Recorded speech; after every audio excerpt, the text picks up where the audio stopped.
Hey everyone, welcome back to the Go Skills Challenge. We've got an interesting scenario for you, and our Excel expert Claudia Buckley has all the details for you to solve this challenge. Hey there, we're back with another Go Skills Challenge. We want to practice making sense of large pieces of data, so we're using the same dataset we used in Excel Challenge 16. Don't worry, we'll upload it again so you can work on this new challenge. The General Manager wants to be able to view how many signups we got by country breakdown, as well as the subscription level they bought, whether basic, standard, or premium. So our job is to summarize this data by creating an interactive chart that enables the manager to drill down and filter out whatever country or level he does or doesn't want to see at the time. Can you do this?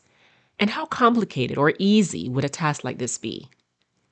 I'm going to use this video as my jumping off point.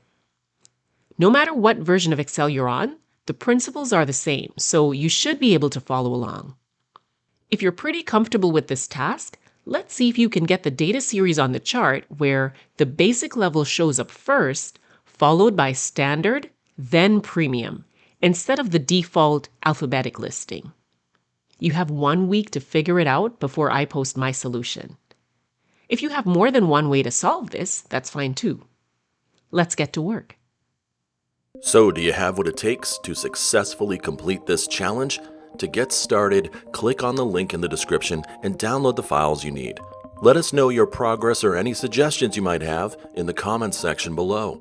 Or even better, join the GoSkills Slack channel and chat with other Excel pros about your approach. Link in the description.